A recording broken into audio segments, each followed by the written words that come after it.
बहुत से लोग चर्च जाते हैं, प्रार्थना करते हैं, पर क्या वे सच में आत्मिक जीवन जी रहे हैं? धर्म और आत्मिकता में फ़र्क क्या है? आइए आज हम बाइबल से सीखें और खुद से पूछें, क्या मैं सिर्फ एक धार्मिक व्यक्ति हूँ या वाकई आत्मिक? Praise the Lord. आप सभी को प्रभु यीशु मसीह के पवित्र और महान नाम से स्वागत करती हूँ, एक नए दिन में एक शक्तिशाली वचन के साथ। सबसे पहले हम देखेंगे कि धर्म क्या है। धर्म का मतलब क्या होता है? नियम, परंपरा, रीति रिवाज और बाहरी व्यवहार। उदाहरण, फरीसी लोग। ये लोग बहुत धार्मिक थे, उपवास करते थे, नियमों का पालन करते थे, दूसरों को सिखाते थे, लेकिन उनके दिल कठोर थे। मत्ती 23:27 में वचन कहता है, हे कपटी शास्त्रियों और फरीसियों, तुम पर हाय, तुम उन सफेद किए हुए कब्रों के समान हो, जो ऊपर से तो सुंदर दिखते हैं पर भीतर मरे हुओं की हड्डियां और सब प्रकार की गंदगी से भरे हुए हैं। मतलब बाहर से धार्मिक दिखना पर भीतर पवित्रता और प्रेम का अभाव होना, यह सिर्फ धर्म है। आइए देखते हैं आत्मिकता क्या है। आत्मिक व्यक्ति यह होता है जो पवित्र आत्मा के अनुसार चलता है।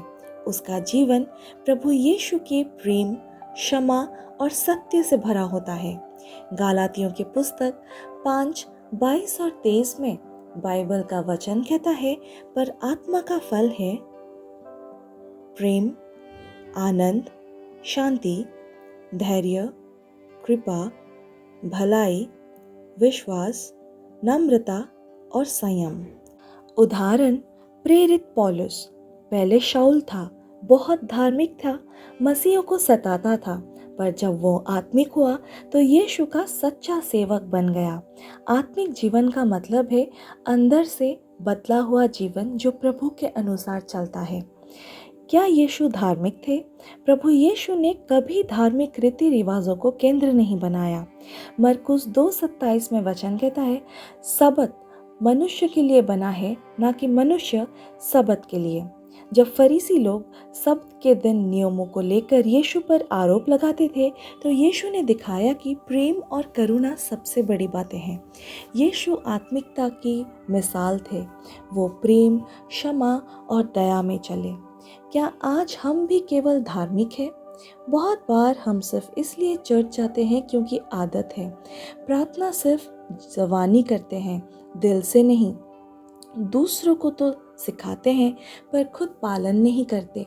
याकूब 1:22 में वचन कहता है, पर वचन के केवल सुनने वाले ही ना बनो, वरन उसके पर चलने वाले भी बनो। धार्मिकता दिखावा हो सकता है, लेकिन आत्मिकता दिल से जीवन बदलती है। आत्मिक जीवन कैसे शुरू करें?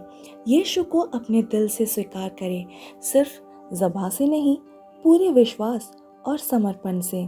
रोमियो उसके 10:9 में वचन कहता है, यदि तू अपने मुंह से यीशु को प्रभु कहे और अपने मन से विश्वास करे कि परमेश्वर ने उसे मरे हुओं में से जिलाया, तो तू उद्धार पाएगा। पवित्र आत्मा के अनुसार चले, हर दिन प्रार्थना करे, आत्मा से भरने की विनती करे, वचन का पालन करे, ना कि सिर्फ सुने। बाइबल को अपने जीवन में उतारे, प्रेम और नम्रता से जिए। ये आत्मिक जीवन का सबसे बड़ा प्रमाण है। आत्मिकता के फल क्या हैं?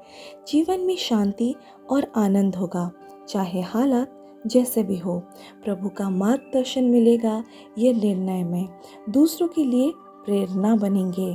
अंतिम दिन प्रभु कहेगा, अच्छे और विश्वास योग्य दास, तू मेरे आनंद में प्रवेश कर। मत्ती 25:21 में वचन ऐसा कहता है। अब खुद से पूछिए, क्या मैं सिर्फ धार्मिक कार्य कर रहा हूँ? क्या मेरा दिल सच में प्रभु के लिए समर्पित है? क्या मेरी आत्मा पवित्र आत्मा के द्वारा चलाई जा रही है? आइए प्रार्थना करें कि हम धार्मिकता के बाहरी आवरण को छोड़कर आत्मिक जीवन में प्रवेश करें। आइए अब एक छोटी सी प्रार्थना मेरे साथ करिए। हे स्वर्गीय पिता, हम जानते हैं कि हमने बहुत बार धार्मिकता का दिखावा किया पर आत्मिक नहीं बने। हमें क्षमा करें, हमें अपने आत्मा से भर दे, हमें नया और जीवित जीवन दे। यीशु के नाम में एक छोटी सी प्रार्थना मांगते हैं, आमीन। Praise the Lord. अगर आप आज का वचन से उत्साहित हुए हैं तो निश्चित रूप से ये वचन को अपने दोस्तों के साथ और परिवार वालों के साथ शेयर करें।